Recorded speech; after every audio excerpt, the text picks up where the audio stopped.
But some claim that it was not simply the teaching of salvation by grace that brought the reform, but the recognition of the papal system as the fulfillment of God's greatest warnings to the church, as set forth in the prophecies of the Bible. Was it this teaching that created such determination in men like Tyndale, Luther, and others? Protestant minister Dr. Ian Paisley writes, "It has been claimed that when Luther recognized the papacy as Antichrist, it was only then that the Reformation gained momentum."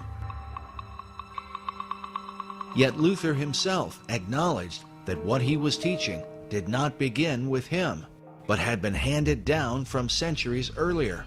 He wrote, "We are not the first to declare the papacy to be the kingdom of Antichrist, since for many years before us, so many and such great men, whose number is large and whose memory is eternal, have undertaken to express the same thing so clearly and plainly." Believing that the papacy is Antichrist was standard for Reformed believers, who claimed the Pope was the prophetic fulfillment of the Apostle Paul's warning of that man of sin, the son of perdition, who opposeth and exalteth himself above all that is called God, or that is worshipped, so that he as God sitteth in the temple of God, showing himself that he is God. They held to this view because in the New Testament the church is called the temple of God, and the popes were well known for exalting themselves in the midst of the church. Paul wrote, "Know ye not that ye are the temple of God, and that the Spirit of God dwelleth in you? If any man defile the temple of God, him shall God destroy, for the temple of God is holy, which temple ye are. Therefore let no man glory in men." Early Christians and the Reformers were very familiar with the blasphemous declarations from the papacy, which were often the subject of intense debate, because from ancient times the popes had declared themselves to be equal to God. Jesus said, "And call no man your father upon the earth, for one is your Father which is in heaven." Yet the popes took to themselves the name Holy Father, along with all claims of authority that might be assumed by such a title. Pope Innocent III, who fathered the Inquisition, said, "The Pope holdeth place on earth not simply of a man, but of the true God." Meanwhile, Pope Nicholas said of himself, "I am in all and above all, so that God himself and I, the Vicar of God, hath both one consistory, and I am able to do almost all that God can do. I then, being above all, seem by this reason to be above all gods." Nicholas even claimed that the popes had the power to change the gospel itself, saying, "Wherefore, no marvel, if it be in my power to dispense with all things, yea, with the precepts of Christ." But in the Bible, Jesus says, "Behold, I have set before thee an open door, and no man can shut it, and no man openeth." The Apostle Paul warned that, "If any man or an angel from heaven preach any other gospel unto you, let him be accursed." Yet despite these biblical warnings, the popes repeatedly claimed they were equal to and above God, and were even called by Catholics our Lord God, the Pope. The Lateran Council, while addressing Pope Julius II, said to him, "Take care that we lose not that salvation, that life and breath which thou hast given us, for thou art shepherd, thou art physician, thou art governor, thou art husbandman, thou finally art another God on earth." In the 19th century, Cardinal Giuseppe Sarto, who would later become Pope Pius X, declared, "The Pope is not simply the representative of Jesus Christ. On the contrary, he is Jesus Christ himself, under the veil of the flesh. Does the Pope speak? It is Jesus Christ who is speaking. Hence, when anyone speaks of the Pope, it is not necessary to examine, but to obey. Jesus said of himself, "I am the way, the truth, and the life. No man cometh unto the Father but by me." Yet Pope Pius IX blasphemously declared, "I alone am the successor of the apostles, the vicar of Jesus Christ. I am the way, the truth, and the life." The popes have not only made claims to be God, but have insisted that salvation itself depends directly upon obedience to them. Pope Boniface VIII said, "We declare, say, define, and pronounce that it is absolutely necessary for the salvation of every human creature to be subject to the Roman Pontiff."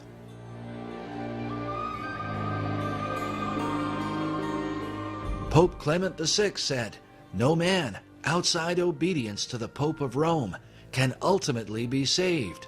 All who have raised themselves against the faith of the Roman Church and died in final impenitence have been damned and gone down to hell."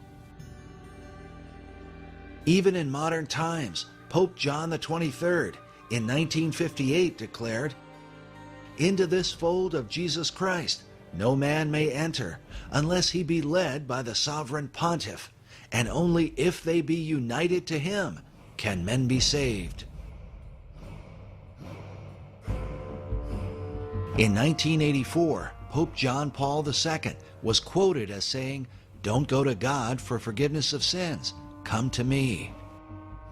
The quote was based on a Los Angeles Times article which reported, rebutting a belief widely shared by Protestants and a growing number of Roman Catholics, Pope John Paul II dismissed the widespread idea that one can obtain forgiveness directly from God. Furthermore, according to traditional Catholicism, obedience to the papacy is said to be required, no matter how dreadful the Pope might be. Catherine of Siena, one of the patron saints of Italy, whose mummified head is still preserved in Rome today, said, "Even if the Pope were Satan incarnate, we ought not to raise up our heads against him, but calmly lie down to rest in his bosom. He who rebels against our Father is condemned to death. For that which we do to him, we do to Christ. We honor Christ if we honor the Pope." Such demands for blind obedience were confirmed by the popes themselves, but confronted by the reformers. By men like Martin Luther, who said, "The Pope, possessed by demons, defends his tyranny with the canon Si Papa, or Yes Father. This canon states clearly, if the Pope should lead the whole world into the control of hell, he is nevertheless not to be contradicted. It's a terrible thing that on account of the authority of this man, we must lose our souls, which Christ redeemed with his precious blood." Because of this evidence, Luther declared, "I believe the Pope is the masked and incarnate devil, because he is the Antichrist."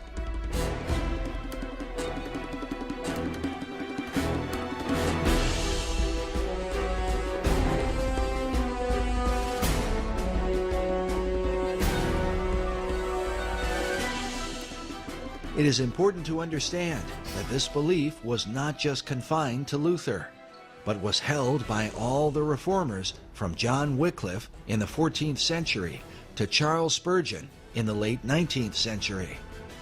Spurgeon said, "It is the bounden duty of every Christian to pray against Antichrist, and as to what Antichrist is, no sane man ought to raise a question. If it be not the popery in the Church of Rome, there is nothing in the world that can be called by that name."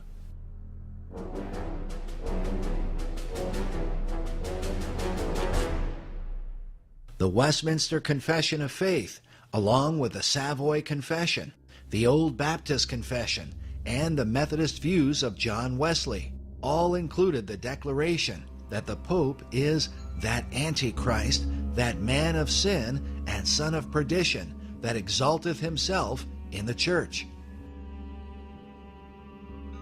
This was also the belief of the men who translated the King James Bible. In their opening dedication, they commended the king for writing in defense of the truth, which hath given such a blow unto that man of sin as will not be healed. The view of the Antichrist, not as a single man, but of many men in a single office, was based in part on the teaching of John Wycliffe. In the Gospel of Matthew, the disciples asked Jesus, "What shall be the sign of thy coming and of the end of the world?" Jesus said to them, "Take heed that no man deceive you, for many shall come in my name, saying, I am Christ, and shall deceive many." Wycliffe believed that the many who say, "I am Christ," are in fact the popes. The Pope's title, Vicarius Christi, literally means another Christ. Wycliffe concluded that Antichrist is thus a monstrous composite. In further explaining the Pope's title, author Dave Hunt writes, "The Latin equivalent of the Greek anti is vicarius, from which comes vicar. Thus, vicar of Christ literally means Antichrist." But the view of the papacy as Antichrist is not widely held by Protestants today. Still, there are those who continue to uphold the Reformers' original beliefs. Perhaps it has something to do with this official Vatican portrait of the current Pope. It is called The Truth, the Way, and the Life, portrait of His Holiness, Pope Benedict XVI. But can this really mean that in the modern world there are some who still believe the Pope to be equal to Christ and God? Mr. President, final question. Yes, sir. You said famously, when you looked into Vladimir Putin's eyes, you saw his soul. Yeah. When you look into Benedict XVI's eyes, what do you see? God. Good way to end the interview. Thank you, sir. Thank you, sir. My pleasure. Sir.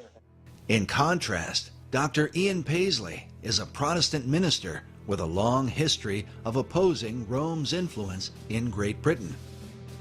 He has been a member of the British and European parliaments and retired in 2008 as the First Minister of Northern Ireland. Paisley considers himself a modern successor of the Reformers. What follows is typical of his preaching. The darkest days in church history were always the brightest days for the Church of Jesus Christ. When they were burning, the saints of God, thank God the gospel burned with mighty fire. And thank God it was said in Scotland, when they burned Patrick Hamilton, the first martyr of the Scottish Reformation, that everybody his smoke blew upon became a Christian and left the old harlot, scarlet Church of Rome. We need to discover that in the darkest day, God has victory for his people. This is the victory that overcometh the world, even our faith. And thank God for the faith once for all delivered to the saints. In 1988, when Pope John Paul II delivered a speech at the European Parliament, Paisley opposed him, shouting the words of Archbishop Cranmer, who had been burned at the stake. Like the Reformers of old, Paisley held up a sign and denounced the Pope as the Antichrist. Permit me to say how much I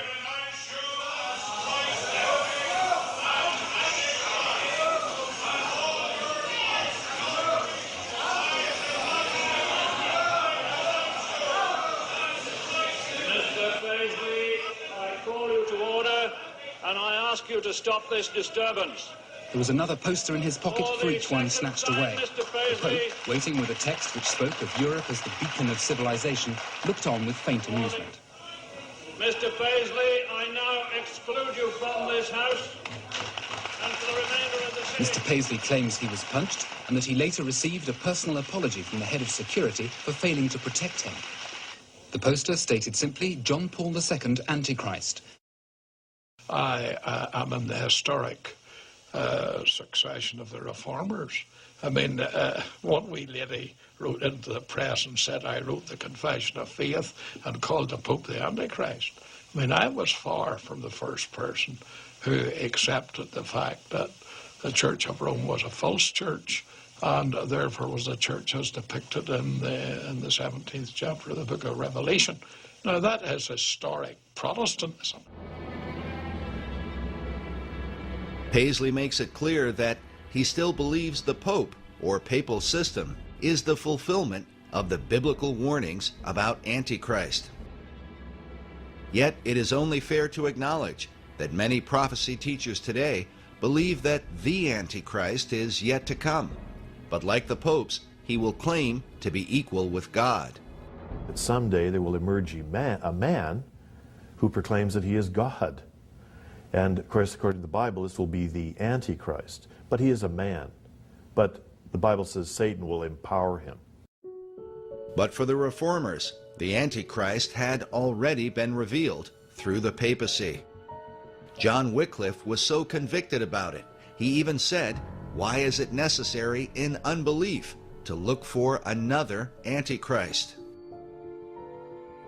In 2 Thessalonians, when warning about the man of sin, Paul wrote, "And then shall that wicked be revealed, whom the Lord shall consume with the spirit of his mouth, and shall destroy with the brightness of his coming."